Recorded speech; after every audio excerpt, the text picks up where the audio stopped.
नमस्कार. रामकृष्ण हरी.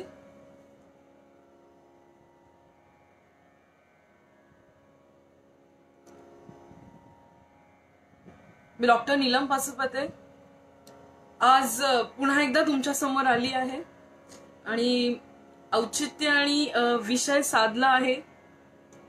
एक वेगळा असं म्हणता येणार नाही, पण विषय जुनाच आहे, पण त्याला समजून घेण्यामध्ये बऱ्याचशा लोकांचा किंवा नवीन पिढीचा गैरसमज झालाय असं बोलायला काही हरकत नाही. झालं काय की परकीय आक्रमण जशी होत गेली आणि रिसेंटली झालेलं परकीय आक्रमण आपल्या देशावरचं म्हणजे जे काही ब्रिटिशांचं आक्रमण होऊन गेलं, आपण पारतंत्र्यात होतो ब्रिटिशांच्या अंडर, आणि त्याच्यानंतर जी आक्रमणं झाली म्हणजे ब्रिटिशांचं आक्रमण झालं त्यामध्ये क्रांतिकारकांनी असेल, स्वातंत्र्य सेनानींनी असेल, अशा अनेको लोकांनी स्वतःचे आयुष्याचं बलिदान देऊन आपल्याला त्या पारतंत्र्यातून बाहेर तर काढलं. पण आजही आपण त्या वेस्टर्न कल्चरच्या इतके आपण त्यांच्या पारतंत्र्यात आहोत की आपल्याला आपल्या स्वतंत्र संस्कृतीचं ज्ञानच नाहीये, किंवा आपल्याला स्वतंत्र अशा संस्कृतीचा आपल्याला जणू विसर पडला आहे. त्याच्यामुळे अशाच एका विषयाला आज घेऊन आली आहे. म्हणजे विषय तसा समजावून दिलेला आहे, आपल्या पुराणांमध्ये वेदांमध्ये विषय समजावून दिला आहे, पण होतं काय, भाषेचा फरक पडतो. जसं ज्ञानेश्वर महाराजांनी लिहिलेली ज्ञानेश्वरी किंवा सांगितलेली ज्ञानेश्वरी ही त्या काळच्या बोलीभाषेत होती. म्हणजे त्या काळची मराठी बोलीभाषा ही आत्ताच्या मराठी बोलीभाषेपेक्षा निराळी आहे. त्याच्यामुळे तिथे थोडा लोकांचा अंडरस्टँडिंगचा फरक पडतो. तर या सगळ्या कारणांमुळे एक विषय जो बाजूला राहिला किंवा ज्याची निंदा केली गेली आपल्या पिढीकडून, आत्ताच्या पिढीकडून, तो आजचा विषय घेतला आहे एकादशी. आणि आजचा विषय हा निवडण्यामागचं सगळ्यात महत्वाचं कारण असं की आत्ता एकादशी, उद्या आहे एकादशी, आषाढी एकादशी, म्हणून म्हणलं नेहमी कशाला त्याच दिवशी आपण ऑनलाईन जावं आणि सांगावं, लोकांच्या हातामध्ये वेळ असला पाहिजे. म्हणून श्रोते हो, तुमच्यासाठी एकादशीच्या आदल्या दिवशी हा विषय घेऊन आली आहे. मला मान्य आहे अनेको याबाबतचे व्हिडिओ असतील किंवा अनेको गोष्टी तुम्हाला युट्यूबवरती अवेलेबल असतील, पण होतं काय माहितीये, आपण माहितीचं जेव्हा एखादी माहिती घेत असतो त्यावेळेस आपण स्वतःच्या मनामध्ये वेगवेगळ्या गोष्टींचे गैरसमज मनामध्ये घेऊन ती गोष्ट बघत असतो. त्याच्यामुळे आपल्याला जसं व्हायला हवं तसं ज्ञान किंवा आकलन आपल्याला त्या विषयाचं होत नाही. त्याच्यामुळे आता मी एक रिक्वेस्ट करेन सगळ्यांना की जे लोक मला आत्ता ऐकतायत किंवा नंतरही ऐकतील त्या सगळ्यांना ही माझी मनापासून विनंती असेल की मनातले सगळे दुराग्रह पहिल्यांदा बाजूला ठेवा. कीप युअर माइंड ओपन, तुमचं मन मोकळं ठेवा. Keep your mind open to grasp each and every kind of knowledge. तसं बघायला गेलं तर एकादशीचं वर्णन सगळ्याच संतांनी केलेलं आहे. त्यामुळे खुल्या मनाने या कन्सेप्टला तुम्ही वेलकम करा in your mind, in your intellectual, in your brain. So संत एकनाथ असे म्हणाले की अनंत व्रताची या राशी पाया लागता एकादशी. संत एकनाथ महाराज म्हणतात. संत तुकाराम महाराजांनी तर अगदी कळसच घातला. तुकाराम महाराज म्हणतात, एकादशीचं अन्न पान जे नर करती भोजन, श्वान विष्टे समान अधम जनते, असं म्हणतात संत तुकाराम महाराज. मला नेहमीच वाटतं किंवा मी नेहमीच हे बोलत असते की आपले संत, आपले ऋषी, they are nothing but the scientist. असं का म्हटलं आहे संत तुकाराम महाराजांनी किंवा असं का म्हटलं आहे संत एकनाथ महाराजांनी? झालं असं की त्यांची सांगण्याची भाषा वेगळी आहे आणि आपल्याला ती भाषा समजत नाहीये, म्हणून थोडी गफलत होते. तर एकादशी एक्झॅक्टली काय आहे ते आपण समजून घेऊया. खरं पाहायला गेलं तर असं म्हणतात की म्हणजे पतंजली योगसूत्रामध्ये असं एक वर्णन आलेलं आहे. त्यांच्या मते जे लोक मांसाहार करतात किंवा those people who eat meat, जे लोक मांसाहार करतात त्या लोकांनी वर्षातून 1 महिना उपवाशी राहिलं पाहिजे. त्या लोकांनी वर्षातून 1 महिना उपाशी राहिलं पाहिजे. ते पण कसं, सनराईज टू सनसेट त्यांनी काहीच नाही खाल्लं पाहिजे. जे लोक मांसाहार करतात, दिस इज इन पतंजली योगसूत्र. पतंजली योगसूत्रानुसार असं म्हणण्यात आलं आहे की जे लोक मांसाहार करतात त्या लोकांनी वर्षातून 1 महिना उपवास करायचा आहे. आणि तो उपवास पण कसा असावा, सनराईज टू सनसेट, त्यांनी काही खायचं नाहीये. आणि तुम्हाला माहितीये ते उपवास म्हणजे आपल्या देशातील अनेको मुस्लिम बांधव त्यांना जे कुराण या त्यांच्या पुराणामध्ये जे वर्णन केलं आहे त्याच्यानुसार ते उपवासही करतात. तर त्यांच्यासाठी तो उपवास, आणि जे लोक शाकाहारी आहेत, जे लोक मांसाहार करत नाही, त्यांना दर महिन्यातून एकदा उपवास करावा असं आपल्या वेदांनी सांगितलेलं आहे. पतंजली योगसूत्रानुसार जे लोक मांसाहार करतात त्यांनी वर्षातून एकदा उपवास करावा. तोही कसा? वर्षातून 1 महिना उपवास करावा. तो 1 महिना कसा असावा? फ्रॉम सनराईज टू सनसेट त्यांनी काहीच खाऊ नये, काहीच घेऊ नये, आणि ते तसा इमाने एतबारी उपवास करताना सुद्धा आपल्याला दिसतात. आणि जी लोक मांसाहार करत नाही, जी लोक शाकाहारी आहेत, त्यांनी कसा उपवास करावा? तर त्यांनी दर महिन्यातून एकदा इमाने एतबारी उपवास करावा. आणि तो उपवास म्हणजे आपल्या सगळ्यांना सांगण्यात आलेला उपवास आहे, तो म्हणजे एकादशी. एकादशीचा दुसरं महत्व एकादशीचं काय आहे? तर एकादशी जर तिथीनुसार जर आपण बघायला गेली तर आपण म्हणतो संकष्टी चतुर्थी. चतुर्थी म्हणजे चौथा दिवस, चौथी तिथी म्हणते मी. चतुर्थी, पंचमी, षष्टी, सप्तमी, अष्टमी म्हणजे काय? चौथा दिवस, 5वा दिवस, 6वा दिवस. आपल्या कॅलेंडरमध्ये जर तुम्ही पाहिलं तर तुम्हाला एका महिन्याचे 2 विभाग झालेले दिसतील. पहिला विभाग असेल शुक्ल पक्ष, दुसरा विभाग असेल कृष्ण पक्ष. त्याचा नेमका अर्थ काय आहे?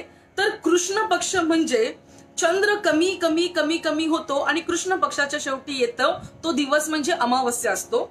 आणि शुक्ल म्हणजे तो कमी झालेला चंद्र वाढत वाढत वाढत वाढत शुक्ल पक्षाच्या शेवटी जे येते ती म्हणजे पौर्णिमा असते.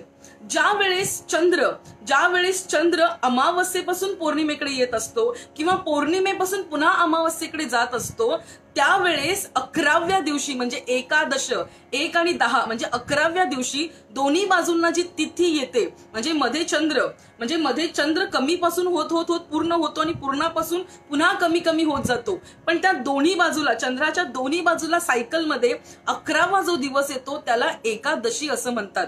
चंद्र पृथ्वीभोवती एक परिक्रमा जेव्हा पूर्ण करतो, त्याच्यासाठी 1 मास लागतो, 1 महिना लागतो. कसं ते मी एक्सप्लेन करेन. जेव्हा चंद्र पृथ्वीभोवती फिरत असतो तेव्हा चंद्र जेव्हा 12 अंशाने फिरतो, म्हणजे जर मध्ये पृथ्वी आहे, पृथ्वीभोवती चंद्र फिरतो आहे, तर चंद्र फिरत असताना जेव्हा तो 12 अंशाने फिरतो त्यावेळेस एक तिथी होते. पुन्हा एका, ज्या वेळेस चंद्र पृथ्वीभोवती फिरतोय आणि तो जेव्हा 12 अंशाने फिरतो, 12 डिग्रीने फिरतो, त्यावेळेस जो होतो त्याला एक तिथी म्हणतात. म्हणजे 1 दिवस अप्रॉक्सिमेटली 1 तिथी पूर्ण होते. अशा 12 गुणिले 30 म्हणजे 30 दिवस, म्हणजे 12 गुणिले 30 म्हणजे 30 दिवसामध्ये चंद्र किती फिरतो? मग 360 डिग्री तो पूर्ण करतो आणि पुन्हा स्वतःच्या ओरिजिनल पोझिशनला येतो. सो तिथी म्हणजे काय? चंद्र पृथ्वीभोवती फिरत असताना जे काही 12 डिग्री पूर्ण करतो, ते 12 डिग्री पूर्ण होण्याच्या त्या ड्युरेशनला आपण तिथी असं म्हणतो. तर चंद्राला एक पूर्ण परिक्रमा पूर्ण करण्यासाठी, 360 डिग्री पूर्ण करण्यासाठी जवळजवळ 30 दिवस लागतात. म्हणजेच चंद्राच्या या परिक्रमेमध्ये आपल्याला 2दा एकादशी बघायला मिळते.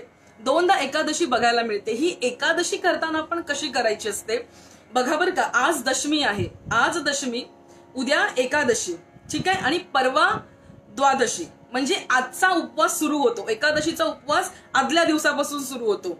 म्हणजे कसं तुम्ही म्हणाल, आजचा सूर्यास्तापासून उपवास करायचा, दशमीच्या सूर्यास्तापासून उपवास करायचा. म्हणजे अप्रॉक्सिमेटली जरी मी पकडलं 6 वाजता सनसेट झाला, म्हणजे सूर्यास्त 6 वाजता झाला, तर आजच्या 6 वाजल्यापासून दुसऱ्या दिवशीचे 6 म्हणजे 12 तास पूर्ण झाले. दुसऱ्या दिवशीच्या सकाळी 6 वाजल्यापासून त्या दिवसाच्या संध्याकाळच्या 6 पर्यंत पुन्हा 12 तास पूर्ण झाले.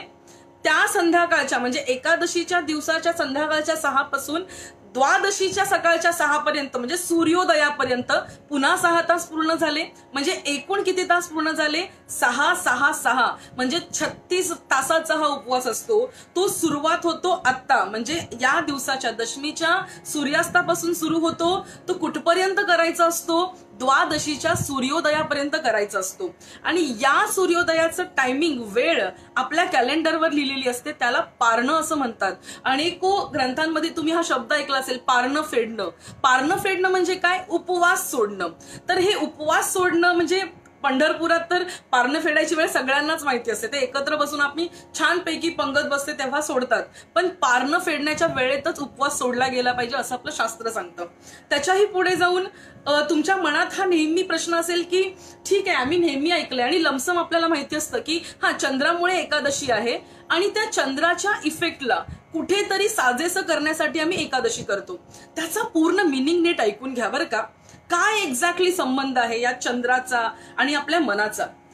खरं बघायला गेलं तर चंद्र हा असा आहे की ज्याला स्वतःचं अस्तित्व नाही. तो कोणाकडून प्रकाश घेतो? तो सूर्याकडून प्रकाश घेतो. म्हणजे चंद्र स्वयंप्रकाशी नाही, तो प्रकाश हा सूर्याकडून घेतो आणि म्हणून तो आपल्याला प्रकाशमान दिसतो. तर चंद्राचं अस्तित्व हे सूर्यावर अवलंबून आहे आणि या चंद्राचं पृथ्वीपासून निकटत्व असल्यामुळे पृथ्वीवरती असणारी हलकी गोष्ट पाणी, या पाण्यावरती चंद्राचं अधिराज्य असतं. म्हणजे चंद्राचा इफेक्ट हा पाण्यावरती असतो आणि याचीच परिणती म्हणून आपल्याला समुद्राची भरती आणि ओहोटी दिसते. त्याच्याही पेक्षा पुढे जाऊन बघायला गेलं तर चंद्र काय करतो? द लोवेस्ट म्हणजे द लो वेट थिंग्स, म्हणजे सगळ्यात हलक्या वस्तूंना चंद्र आकर्षित करतोय. म्हणजे कोणाला? पाण्याला आकर्षित करतोय आणि तेही समुद्राचं, कारण सरफेस एरिया जास्त आहे त्याच्यामुळे आपल्याला भरती आणि ओहोटी बघायला मिळते. अगदी त्याप्रमाणे अगदी गरुड पुराणमध्ये तर सांगण्यात आलंय की 7ही समुद्र मनुष्याच्या शरीरात आहेत. ती कशी काय? कारण माणसाचं शरीर हे 80% पाण्यापासून बनलेलं आहे. आपलं शरीर हे 80% पाण्यापासून बनलेलं आहे, हे आपल्याला सगळ्यांनाच माहिती आहे. तर ऑब्व्हियसली जर चंद्र समुद्राच्या पाण्यावरती इफेक्ट दाखवणार असेल तर तोच चंद्र आपल्या शरीरामध्ये असणाऱ्या पाण्यावरती सुद्धा इफेक्ट दाखवतो.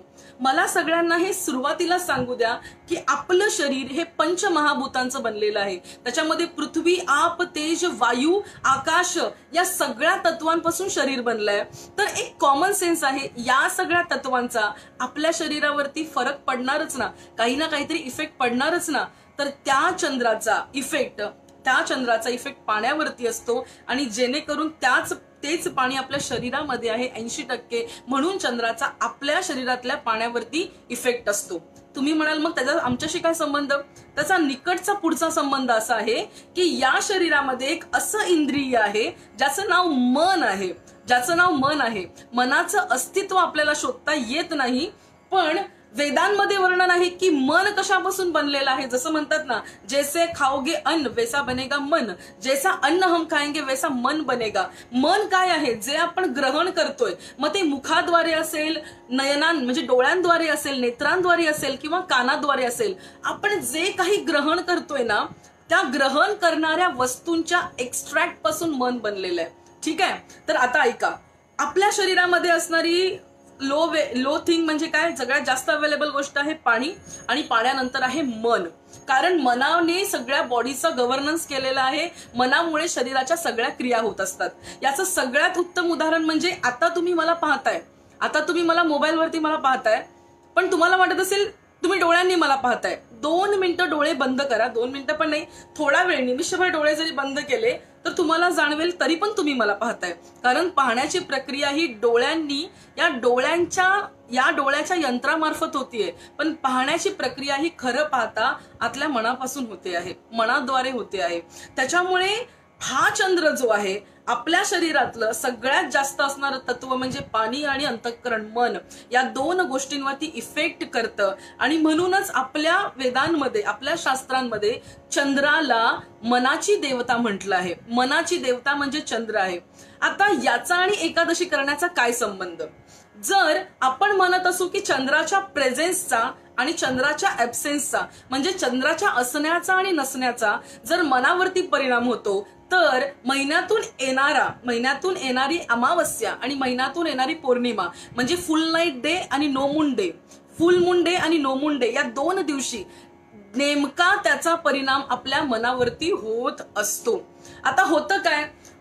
त्यावेळेस काय होतं? चंद्र काय करतो? पाणी रेज करतो म्हणजे शरीरातली जलतत्व रेज करतो. म्हणजे त्यांना रेज करतो म्हणजे असं सक करून बाहेर नाही काढत तो, पण त्याच्यामध्ये तो काय आणतो? उथळपणा आणत असतो.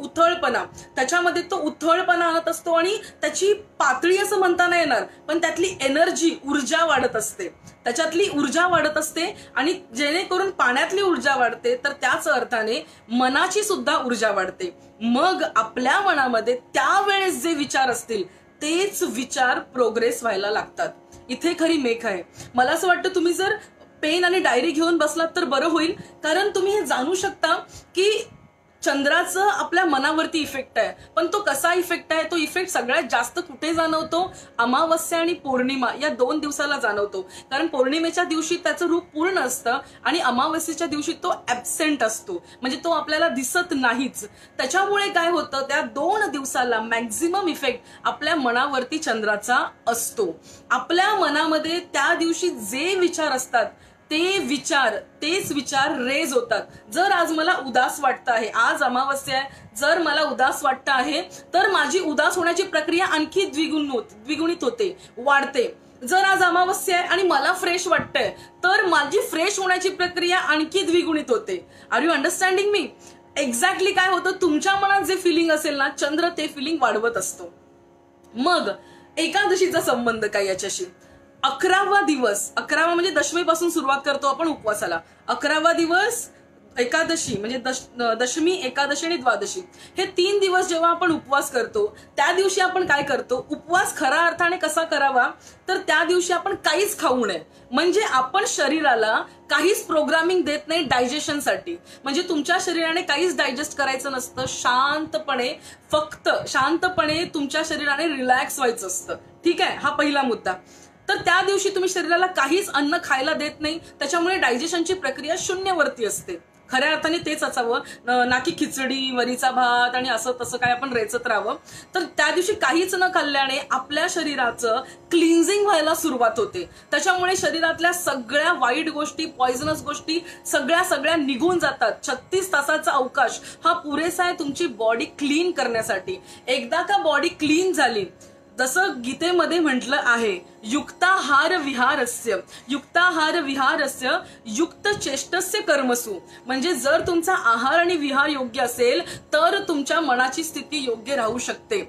असं का म्हटलंय? जर आपण 3 दिवस उपवास केला, शरीरातलं अन्न आपल्या नीट पचलेलं आहे, पाण्याचा कंटेंट व्यवस्थित आहे, तुमची बॉडी फ्रेश आहे. ही जर बॉडी फ्रेश असेल तर ती बॉडी अमावस्या आणि पौर्णिमा या 2 दिवशी इतका तुमचा मूड प्रफुल्लित असतो, उल्हासित असतो की चंद्राच्या असण्याने किंवा नसण्याने तोच मूड पुन्हा द्विगुणित होतो आणि you remain fresh on this 2 days. In short, Ekadashi is a preparation for the Amavasya and Purnima. Ekadashi is the preparation for Amavasya and Purnima. इथून पुढचा तुमचा प्रश्न असेल की मग आम्ही अमावस्या आणि पौर्णिमेला का नाही उपवास धरायचा, आम्ही एकादशीलाच का? आपल्यातली काही लोक अमावस्या पौर्णिमेला उपवास धरतात. व्हेरी गुड थिंग, चांगली गोष्ट आहे. पण एकादशी का महत्वाची सांगितलीये? कारण अमावस्या आणि पौर्णिमेला असं असतं, संसारात राहत असताना आपल्या मनामध्ये नैराश्याचं वातावरण जास्त असतं. अशा वेळेमध्ये तीच नैराश्य वाढू शकते. म्हणून त्याच्या 1 दिवस आधी तुम्ही एकादशी करून तुमच्या मनामध्ये स्पिरिच्युअलिटी जागृत करून एका आध्यात्मिक वातावरणामध्ये तुम्ही तुमच्या मनाला आणता आणि त्या मनाला तुम्ही रेडी करता की आता प्रकृती तयार आहे. म्हणजे अध्यात्म ही फक्त शरीराने नाही, त्याला प्रकृती साथ द्यायला लागते. ते साथ देण्याचे दिवस कुठले असतात? एकादशीपासून ते पौर्णिमेपर्यंतचे, एकादशीपासून अमावस्येपर्यंतचे. म्हणून श्रोत्यांनो, आपल्याला जेव्हा अध्यात्माच्या मार्गाने जायचं असतं ना, मान्य आहे देवाची पूजा करावी, पण समर्थ रामदास स्वामी म्हणतात, जाणावे आपणासे आपण या नामे ज्ञान. स्वतःला जाणणं म्हणजे ज्ञान आहे. आपण नेहमी म्हणतो आत्मज्ञान, आपण असं कधीच म्हणत नाही देवज्ञान. या गोष्टीचा, या शब्दाचा विचार करा. आपण कधीच म्हणत नाही देवज्ञान, आपण नेहमी म्हणतो आत्मज्ञान. असं का बरं आपण म्हणावं? कारण आपल्या या फिजिकला आपल्याला जाणून घ्यायचंय, त्याच्यामध्ये असणाऱ्या परमात्म्याला आपल्याला जाणून घ्यायचंय आणि त्यासाठी आपली एनर्जी वरच्या बाजूने गेली पाहिजे. जसं आपल्याला माहिती आहे, आपल्या शरीरामध्ये 7 चक्र स्थित आहेत. अगदी सहस्रारपर्यंत, इथपर्यंत आपल्या शरीरात 7 चक्र स्थित आहेत. त्यामुळे खाली कुंडलिनीमध्ये असलेली शक्ती वरपर्यंत येण्यासाठी प्रकृती स्वतः मदत करत असते. ते 2 दिवस म्हणजे अमावस्या आणि पौर्णिमा असतात आणि त्या 2 दिवशी प्रकृतीच्या साह्याने मनुष्याने तिथे मी कालच्या ह्याच्यात कोटही लिहिलेला, आयुष्याच्या या कारणे सच्चिदानंद पदवी घेणे, याचा नेमका अर्थ काय आहे? हे आयुष्य मिळालेलं आहे, हे शरीर मिळालेलं आहे. Let me tell you guys, या शरीरामध्ये असेपर्यंत आपल्यामध्ये असणारं ब्रह्मतत्व, जे पिंडी ते ब्रह्मांडी, जे ब्रह्मांडात तत्व आहे तेच आपल्या शरीरात आहे, ही जाणून घेण्याची संधी म्हणजे या शरीरात असणं असं आहे. It is very beautiful to have this human body. आणि या ह्युमन बॉडीच्या साहाय्याने जर आपल्याला आध्यात्मिक प्रगती करायची असेल ना, तर अमावस्या आणि पौर्णिमेचा आपण उपयोग करून घेतला पाहिजे. आणि तो उपयोग करून घेण्यासाठी आपल्याला एकादशी हे व्रत केलं पाहिजे. त्यासाठी आपल्याला एकादशी व्रत केलं पाहिजे. आणि त्यालाच आपल्या पुराणांनी काय म्हटलेलं आहे? आपल्या पुराणांनी म्हटलं हा कृष्णाचा दिवस आहे, म्हणजे हा विठ्ठलाचा दिवस आहे. कारण होतं काय, लोक आता जर मी म्हणायला लागले की आता बघा, हीच कन्सेप्ट आधीपासून आहे, पण आतापर्यंत लोकांना का माहिती नव्हती? कारण लोक काय म्हणतात की सगळं जाऊ द्या, आम्हाला नेमकं काय करायचंय ते सांगा. मग ऋषी मुनींनी काय केलं? सगळी कन्सेप्ट म्हणजे ठेवली, त्यांनी लिहून ठेवली, पण मुख्य ते काय सांगितलं? सगळं राहू द्या, तुम्ही एकादशी करा, बाकी सगळं तुमचं व्हायचं ते नीट होऊन जाईल. म्हणून साध्या सोप्या शब्दात त्यांनी सांगितलेला उपाय म्हणजे एकादशी करणं. इतकं साधं आणि इतकं सोपं आहे. पण मला मनापासून वाटतं की तुम्ही हे तिथी खरं पाहता, जेव्हा आपण कॅलेंडर बघत असतो त्यावेळेस मराठी अर्थाने तुम्ही कॅलेंडर बघा, तिथी बघा, मग त्याच्यामध्ये कृष्णाचं चयन बघा, अनेको गोष्टी. म्हणजे ज्योतिषशास्त्र एक असं आहे ना की ते जर समजलं तर तुम्ही त्याचा उपयोग करून घेऊ शकता. आणि ते जर नाही समजलं तर त्याच्याबद्दल भरपूर तुफान अंधश्रद्धा पसरू शकते. आणि तोच भाग सध्याच्या काळात आपल्याला बघायला मिळतो. त्यामुळे आपण त्याच्या आहारी जावं असं मी म्हणणार नाही, पण ते समजूनही घ्या किंवा प्रत्येकाने ते शिकाच असंही मी म्हणणार नाही. पण जे आपल्याला गरजेचं आहे ते आपण नेमकं बघितलं पाहिजे. त्यामुळे श्रोते हो, सगळ्यात पहिल्यांदा म्हणजे एकादशीचं मी तुम्हाला पतंजली योगसूत्रानुसार सांगितलं. दुसरी गोष्ट म्हणजे एकादशी ही चंद्राच्या तिथीवरती किंवा चंद्राच्या भ्रमणावरती कशी अवलंबून आहे हे सांगितलं. म्हणजे Ekadashi is for your mind, ही आपल्या मनासाठी आहे. तिसरा मुद्दा एकादशीचा फार महत्वपूर्ण आहे, नक्की ऐका. आणि मी याच्यावरती इतक्या ठामपणे का बोलू शकते? कारण याच्यावरचा रिसर्च पेपर मी वाचलाय, म्हणून मी याच्यावरती ठामपणे बोलू शकते. तो रिसर्च पेपर आहे एका जॅपनीज सायंटिस्टचं नाव आहे योशिनोरी हे सायंटिस्टचं नाव आहे. जॅपनीज सायंटिस्ट आहे, त्याचं नाव आहे योशिनोरी. आणि योशिनोरी यांना नोबेल प्राइज मिळालेला आहे 2016 साली. जर तुम्ही गुगलवर गेलात आणि तुम्ही टाईप केलं की Nobel prize for Ekadashi fast, तर तुम्हाला खाली एक इमिडिएट आर्टिकल मिळेल ज्याच्यामध्ये लिहिले दिस इज फेक न्यूज. ऐका बरं का श्रोते हो, नीट ऐका, दिस इज फेक न्यूज. म्हणून मग माझा इंटरेस्ट म्हणजे मी याचा अभ्यास 2 वर्षापूर्वीच या रिसर्च आर्टिकलचा माझा अभ्यास झाला होता. तर 2 वर्षापूर्वीच मी ते नीट बघितलेलं होतं. कारण 2018 साली भरपूर त्याचं वातावरण आलं, तुफान आलेलं त्याचं की एकादशीचा शोध ज्यांनी लावला त्यांना नोबेल प्राइज मिळालं. आता याच्या मागचं सत्य काय आहे ते नीट तुम्ही ऐकून घ्या. कारण मला असं नेहमी जाणवतं की सांगितलं की लोकांना कळतं, पण ते तशा म्हणजे समजावून सांगितलं पाहिजे, मग लोकांना नेमकं कळतं. या सायंटिस्टने नेमकं काय म्हटलंय त्याच्या पेपरमध्ये, त्याच्या रिसर्च पेपरमध्ये, ज्याला 2016 साली नोबेल प्राइज मिळालेलं आहे. आणि तुम्हाला माहितीये नोबेल प्राइज म्हणजे ऐरगैर प्राइज नाहीये, अखंड विश्वातलं सगळ्यात मोठं प्रत्येक क्षेत्रातलं प्राइज म्हणजे नोबेल प्राइज आहे. तर हा सायंटिस्ट नेमकं म्हणतो काय आहे? तो म्हणतोय autophagy is the phenomenon. Autophagy AUTOPHGY biology, त्याचं ऑटोफॅजी हा फिनॉमिनॉन आपल्या शरीरामध्ये जर झाला तर आपल्याला कधीच कॅन्सर होत नाही असं तो म्हणतो. तर ऑटोफॅजी हा फिनॉमिनॉन काय आहे? ऑटोफॅजी म्हणजे सेल्फ इटिंग म्हणजे स्वतःलाच खायचं. आता स्वतःलाच कसं खायचं? तो म्हणतो जर तुम्ही 21 तासाच्या वर, किती त्याने लमसम सांगितले, त्याने परफेक्ट आवर्स सांगितलेले नाहीयेत.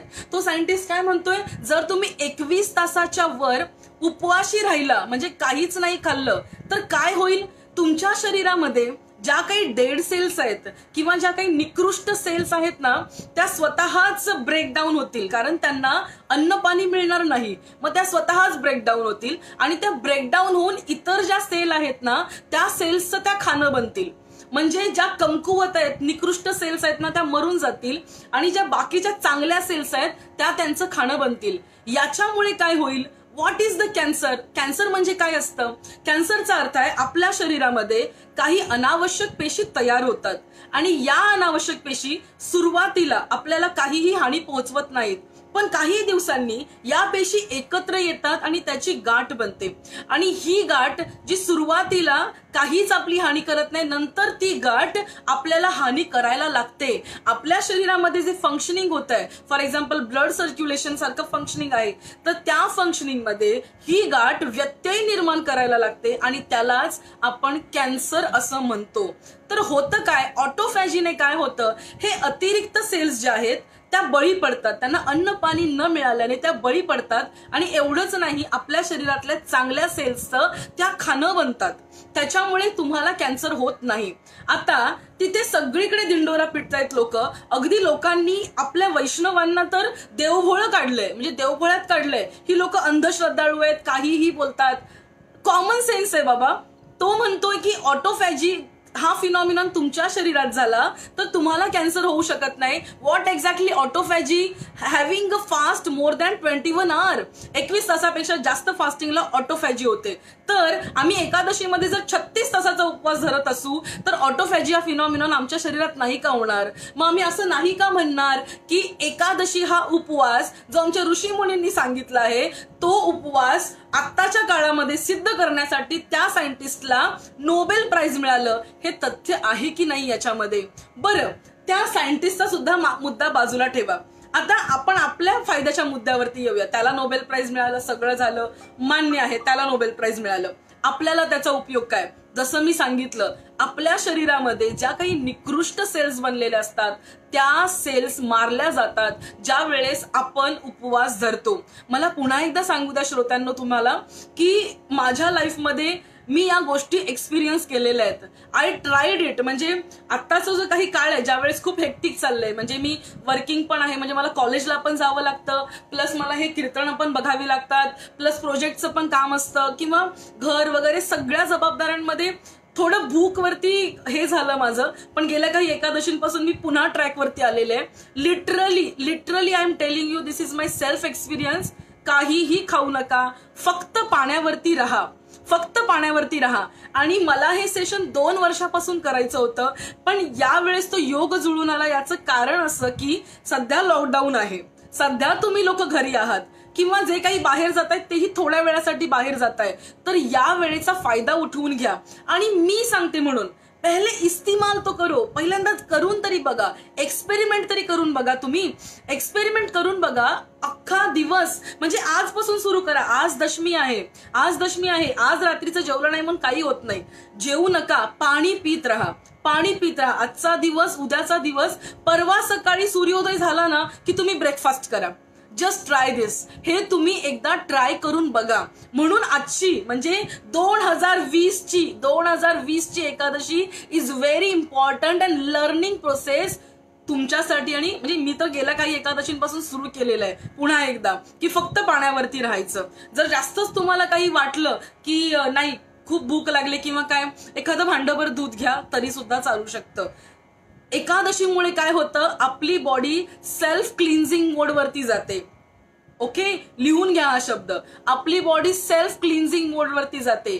आपली बॉडी, आपल्या स्वतःची बॉडी ही स्वतःच्याच बॉडीमधून पॉइझन काढायला सुरुवात करते. म्हणजे एकादशीमुळे काय होतं, तुमची बॉडी निरोगी होण्यासाठी मदत होते.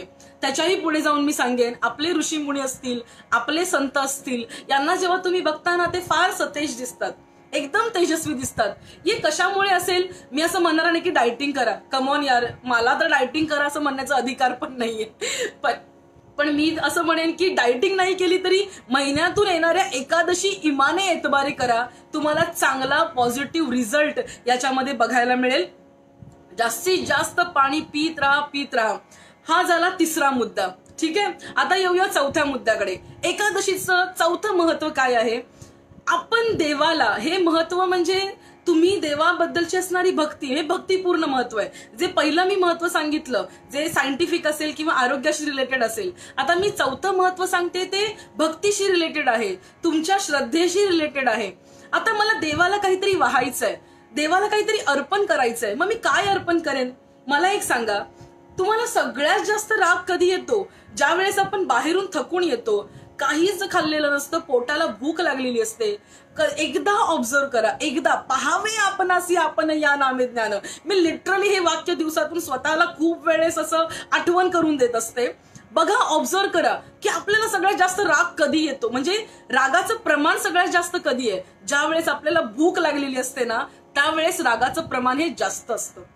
तर त्याच्यामुळे आपल्याला सगळ्यात प्रिय गोष्ट काय असते? अन्न. दुसरं कारण, आपण जेव्हा म्हणतो ना की माणसाच्या अत्यावश्यक गरजा काय आहेत, तर त्याच्यामध्ये सगळ्यात पहिलं नाव लागतं ते म्हणजे अन्न. अन्न, वस्त्र, निवारा असंच आपण बोलत असतो. म्हणजे अन्न ही माणसाची प्रायमरी गोष्ट आहे. जर आपल्याला देवाला काही अर्पण करायचंय, भाविक हो तुमच्यासाठी बोलते मी, जर देवाला काही अर्पण करायचंय तर माझ्याकडे असणारी सगळ्यात महत्वाची आणि ज्याच्याशिवाय मी जगूच शकत नाही अशी वस्तू मी अर्पण करणार ना, मग देवा मी तुझ्यासाठी काय करू? आता मी तुझ्यासाठी काय करू? मी व्याकुळ झालोय देवा तुला भेटायला, तर देवा मी काय करू तुझ्यासाठी? मी अन्न त्यागीन देवा तुझ्यासाठी, मी तुझ्यासाठी अन्न त्यागीन. अशा प्रकारची ही शपथ आहे. म्हणून एकादशी, देवा मी तुझ्यासाठी अन्न त्यागीन. तो एक दिवस म्हणजे एकादशी आहे, ज्याच्यामध्ये आपल्या महाराष्ट्रातले करोडो वारकरी, तमाम वारकरी एकादशीचा उपवास इमाने एतबारे निभावतात. कारण आम्ही भगवंतासाठी, देवा तुझ्यासाठी आम्ही काय त्यागणार रे? आमच्याकडे आहे काय तुला द्यायला? आमच्याकडे तुला द्यायला काय आहे? कारण तू इतका श्रीमंत, त्या क्षीरसागरामध्ये तू राहतोस, ज्या क्षीरसागरामध्ये लाखो हिऱ्या माणिकांची खाण आहे, त्या क्षीरसागरात तू राहतोस. स्वतः लक्ष्मी माता तुझे पाय शक्ती आहे, तुला आम्ही काय अर्पण करणार? तर देवा आम्हाला सगळ्यात गरजेची वस्तू काय आहे? अन्न. ती आम्ही तुला अर्पण करू आणि आम्ही अन्न ग्रहण नाही करणार. म्हणजे अन्नाचा त्याग ही भक्तीची सगळ्यात परमोच्च अशी पातळी आहे. म्हणून एकादशी करावी.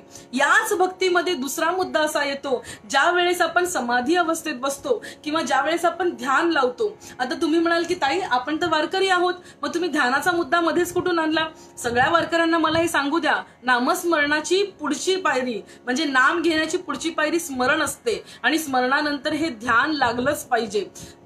ते नाही लागलं तर नाम घेतलेला त्याचा अर्थ शून्य होतो. त्यामुळे नामस्मरण म्हणजे ज्या काही माळा आहेत त्या सगळ्या आपल्या जपून रोजचा नियम करून झाला की 5 मिनिटं शांत बसणं, म्हणजे अंतःकरण सगळं आतल्या बाजूला वळवणं. आणि हे वळवलेलं अंतःकरण, ज्या दिवशी आपल्याला माहिती असतं की मला उठून ब्रेकफास्ट करायची घाई नाहीये, मला उठून जेवण्याची घाई नाहीये, मला उठून जेवण बनवायची घाई नाहीये, त्या दिवशी ध्यान करून बघा.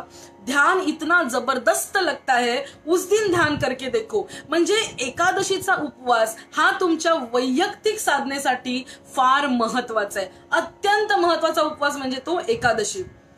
यातला चौथा अर्थ, मी चौथा अर्थ सांगितला तुम्हाला हा की भाविकांसाठी एकादशी कशी महत्वाची. यातला 5वा अर्थ असा की उप आणि वास. उप आणि वास जर याला आपण बघितलं तर उपवास या शब्दाचे 2 शब्द बनतात. म्हणजे याची फोड केली तर उप आणि वास. उप म्हणजे जवळ आणि वास म्हणजे समीप राहणे. तर जवळ राहायचंय, कोणाच्या? देवाच्या जवळ राहायचंय. म्हणून त्यासाठी आपण देवाच्या घरी मरून बिरून देवाच्या घरी जायची गरज नाहीये. तर आपण देवाच्या जवळ राहू शकतो. कसं? अंतःकरणाने. आज जेवायचं नाहीये, आज जेवण बनवायचंही नाहीये, मग काय? देवाचं नाव घ्यायचंय. आज मनाने फक्त देवाचं. याचा अर्थ असा नाही की ऑफिसमधून सुट्टी घ्यायची, याचा अर्थ असा नाही की आम्ही आमचे कामधाम सोडायचे. याचा अर्थ असा की प्रत्येक काम करत असताना सतत जी आपल्याला भूक लागली असते ना, ते विसरून आपण देवाचं नाव घ्यायचंय. आणि आमच्या गृहिणींसाठी, जे गृहिणी त्यांचा सगळ्यात जास्त वेळ म्हणजे डोक्याने सुद्धा आणि शरीराने सुद्धा, म्हणजे आज काय भाजी बनवायची, उद्या काय भाजी बनवायची, या समस्यांपासून सुटून एक दिवस स्वयंपाक घराला लॉक लावायचा, तो दिवस म्हणजे एकादशी. अगदी निक्षून सांगा, सगळ्यांनी ठरवा की, म्हणजे मी सांगते म्हणून नाही, कारण मी सांगते, मी प्रत्येक गोष्ट प्रमाण देऊन सांगते, ही प्रमाणासकट गोष्ट आहे की मी सांगते म्हणून नाही, आपल्या संतांनी सांगितलंय म्हणून. एक बार करून तर बघा ना तुम्ही. स्वयंपाकघराला लॉक लावा, आत्तापासून लॉक लावा. फक्त पाणी प्यायचं, पाणी प्यायचं. आजचा दिवस, उद्याचा दिवस आणि परवा सकाळपर्यंतचा दिवस अरे व्यतीत करून तर बघा. किती वेळ तुम्हाला स्टार्विंग फील होणार आहे, किती वेळ भूक लागणार आहे. वैयक्तिक अनुभव आहे. एका वेळेनंतर अन्न पाण्यावरची सुद्धा उडून जाते आपली इच्छा आणि त्याच्यानंतर खऱ्या अर्थाने अध्यात्माच्या प्रवासाला सुरुवात होते. जर तुम्ही ऑब्झर्व केलं तर आपला हा चातुर्मास जो सुरू होतो त्याच्यामध्ये मग गणपती असतील, मग त्याच्या आसपास अगदी सूर्यनारायणाचे उपवास असतील, त्याच्यानंतर नवरात्रीचे उपवास असतील, तर आपल्या संस्कृतीने 7 दिवसाचे उपवास, 9 दिवसाचे उपवास आपल्याला घालून दिलेले आहेत. कशासाठी? तुमची बॉडी क्लीन होऊन, तुमचं मन, तुमचं अंतःकरण जे शरीरावरती असतं ते उठून अंतःकरण आत्म्याच्या निकट पोहोचावं. या प्रवासासाठी हा वेळ काढून दिलेला असतो. आणि भाविक हो, एकादशी ही त्याच्यामध्ये सगळ्यात महत्वाची आहे. मग त्याच्यामध्ये काही लोक असं म्हणतात की एकादशीच्या दिवशी खाणं म्हणजे एकादशीच्या दिवशी अन्नामध्ये कोण असतं? एकादशीच्या दिवशी अन्नामध्ये पाप पुरुष असतो असं लोक म्हणतात. असं म्हणतात की एकादशीच्या दिवशी अन्नामध्ये कलियुग गेलेला असतो. आता याचं सायंटिफिक रिझन काय? जर तुम्ही बका खाल्लं म्हणजे अगदी असं खाण्यावरती काही कंट्रोलच नाही केलं, सतत खाणं, उपभोगणं, आपण खातो ते पण असं सात्विक नाही ना. आपण खातो ते पण काय खातो? मला जे आवडेल. मग मला काय आवडतं? मला तळलेलं आवडतं, मला फ्राईड आवडतं, मला एकदम चांगल्या चमचमीत गोष्टी आवडतात, मग त्याच खाणार. मग जर आपण भोगाच्या जवळ जाणार तर आपलं अंतःकरण जे भोगांनी भरलंय ते अमावस्या आणि पौर्णिमेच्या दिवशी त्याच भोगांनी उच्च अवस्थेला पोचणार आणि त्याच भोगांमध्ये डुबून, त्याच भोगांमध्ये बुडून, म्हणजे म्हणतात ना वासनेपासून जन्माला आलेला जीव हा वासनेमध्येच किवचत पडलेला असतो. भाविक हो, श्रोते हो, तुम्हाला यापासून मुक्त होण्याची संधी म्हणजे एकादशी असते. म्हणून हा दिवस भगवान विष्णूंचा दिवस म्हटलेला आहे. हा दिवस भगवान विष्णूंचा दिवस म्हटलाय. सगळ्या व्रतांची राणी म्हणजे एकादशी आहे. तर उद्याची एकादशी ही आषाढी एकादशी आहे. त्या एकादशीला देवशयनी एकादशी सुद्धा म्हणतात. असं म्हणतात की उद्याच्या दिवसापासून भगवान विष्णू ही पाताळामध्ये बळीराजाकडे जातात. बळीराजाकडे जाऊन त्याच्याकडून सेवा ग्रहण करतात. कारण याच दिवसांमध्ये वामन अवतार झाला होता, ज्या अवतारामध्ये भगवान श्रीकृष्णांनी बळीराजाची परीक्षा घेतली होती आणि त्यांना पाताळ लोकांमध्ये पाठवलं होतं. तर असं म्हणतात, दिस इज अ प्रोटोकॉल, की आजच्या म्हणजे उद्याच्या एकादशी नंतर भगवंत पाताळ लोकांमध्ये बळीराजाकडे राहायला जाणार आहेत. तर आजच्या दिवसापासून ते कार्तिकी एकादशी पर्यंत म्हणजे प्रबोधिनी एकादशी पर्यंत, आजच्या म्हणजे उद्याच्या एकादशीपासून, देवशयनीपासून ते कार्तिकी एकादशी पर्यंतचे 4 महिने, याला 4 ते 5 महिन्यांचा हा पिरियड येतो. याला चातुर्मास असं म्हणतात. चातुर्मासामध्ये असाच प्रोटोकॉल आहे की जुन्या काळामधली आपल्यातली जी लोक ज्यांचा मुख्य व्यवसाय शेती हा होता, मग शेतकरी लोक काय करायची? आपली जी पेरणी आहे ते सगळं उरकून, पेरण्या वगैरे करून आता घरामध्ये बसायला लागायचं. का? कारण बाहेर पाऊस पडतोय आणि आजूबाजूला नद्या भरपूर आहेत. भले आत्ता दुष्काळाची परिस्थिती असली तरी त्या काळामध्ये नद्या, पाणी, सुव्यवस्था सगळं होतं बऱ्यापैकी. भले लांब असलं तरी नद्या वगैरे होत्या, त्या दुतर्फा अशा वाहत असायच्या. त्यामुळे आपण बाहेर तर पडू शकत नाही. पेरणी झालेली आहे, मग घरात बसून काय करायचं? गावात राहून काय करायचं? तर गावात असणाऱ्या मंदिरांमध्ये कथांचं श्रवण करायचं, एखादा ग्रंथ लावायचा, तो ग्रंथ वाचून पूर्ण करायचा. म्हणून आजच्या या दिवशी किंवा या लाईव्ह सेशन मध्ये मला तुम्हा सगळ्यांना हे सांगू द्या की इमाने एतबारे स्वतःला एक वचन द्या की आयुष्याच्या या कारणे सच्चिदानंद पदवी घेणे. हा देह मला ज्या कारणासाठी भेटलाय त्या कारणाला मी न्याय देईन. भगवंताने मला दिलेल्या या देहाचा मी सुयोग्य उपयोग करीन आणि त्याची सुरुवात मी आजपासून करीन. आणि आजचा उपवास इमाने एतबारे करा. एक मनामध्ये संकल्प सोडा. आणि मी सांगू का, ज्या दिवशी आपण उपवास करतो त्या दिवशी म्हणजे अनेक लोकांचं असं होत असेल, कधी एकदा संध्याकाळ होते आणि कधी एकदा आम्ही उपवास सोडतोय, किंवा कधी एकदा एकादशी संपतीये, सूर्योदय होतोय आणि कधी आम्ही उपवास सोडतोय. पण एकादशीची गंमतच ही आहे की तुम्हाला जास्त वेळ उपाशी राहावं लागतं. त्यामुळे अन्नावरची कुठेतरी अंतःकरण, मनातूनच अन्नावरचं एक मनच उडून गेलेलं असतं. त्याच्यामुळे काय होतं, शुद्ध संकल्प यायला लागतात. तर आजच्या दिवशी किंवा उद्याच्या दिवशी पूजा करता करता एखादा शुद्ध संकल्प सोडा. मग ज्ञानेश्वरी असेल, तुकाराम महाराजांची गाथा असेल, दासबोध असेल किंवा भागवत ग्रंथ असेल, किंवा मग रामायण असेल, असे अनेको ग्रंथ आपल्याकडे आहेत. त्यापैकी कुठल्याही एका ग्रंथाच्या पारायणाचा संकल्प सोडा. कारण कसं असतं माहितीये का, एकच गोष्ट, आता हीच गोष्ट अनेको लोकांनी, म्हणजे मी नाही म्हणत की मी पहिल्यांदाच सांगितली, अनेको लोकांनी यापूर्वी ही सांगितली. पण होतं काय माहितीये, एखादा रुमाल असतो ना, रुमाल बघा बरं का, मी दृष्टांत देते. रुमाल असतो ना, रुमाल, तो जर रस्त्यावर पडला, त्याला आपण लगेच उचलला ना, तर आपण त्याला पटकन स्वच्छ करू शकतो. पण जर तो रस्त्यावरती तसाच पडून राहिला आणि जर तुम्ही त्याला 5 दिवसांनी बघायला गेला ना, तर तो इतका घाणेरडा झालेला असतो की त्याला स्वच्छ करण्यासाठी सुद्धा भरपूर कष्ट घ्यावे लागतात. अगदी त्याप्रमाणे अंतःकरण थोडा वेळ संसाराच्या सानिध्यात ठीक आहे, पण अंतःकरण कायम संसाराच्या सानिध्यात जर असेल तर ते अनेको विषयांपासून अगदी धुळीने जसं मागतं, रुमाल मागतो, तसं हे अंतःकरण मागतं. आणि ते माखलेलं अंतःकरण जर स्वच्छ करायचं असेल तर आपल्या संतांनी एक नवीन संस्कार, एक चांगला संस्कार घालून ठेवलाय, तो म्हणजे पारायण करत राहा. त्यांनी काय लिहिले त्याचं पारायण करत राहा. म्हणजे भले या जीवाला विसर पडला की एकादशी करायची किंवा अनेको लोकांचं असं होऊन जातं की एकादशी करायला विसरतात. जरी विसर पडला तरी जर आपण गाथा वाचत असू तर आपल्या लक्षात येतं. तुकाराम महाराज म्हणतात, 15 दिवसा एक एकादशी, का न करसी व्रत सार. सगळ्या व्रतांचं हे सार आहे, मग तू का नाही करत, हे स्वतःला आठवण करून देण्यासाठी त्यांचं पारायण करा. म्हणून सगळ्यांनी आजच्या दिवशी खूप सुंदर संकल्प घ्या. नेहमी स्वतःसाठी जगतो, एक दिवस त्या भगवंताने, ज्याने इतकं सुंदर देह, ज्याने सुंदर आयुष्य दिलं, ज्यांनी कृपेचा वर्षाव सदैव आपल्यावरती केलाय, त्या भगवंतासाठी हे 2 दिवस काढून बघा. मग त्यातली गंमत बघा काय येते. प्रणित देशमुख सर म्हणतायत, इकडे तर भरपूर साबुदाणा, खिचडी, शेंगदाणे, फळे, दही, दशमी, खजूर, बाप रे, खूप काही पोटात घालत होतो. आता कळलं उपवास का आणि कसा. धन्यवाद ताईसाहेब, थँक्यू सो मच सर.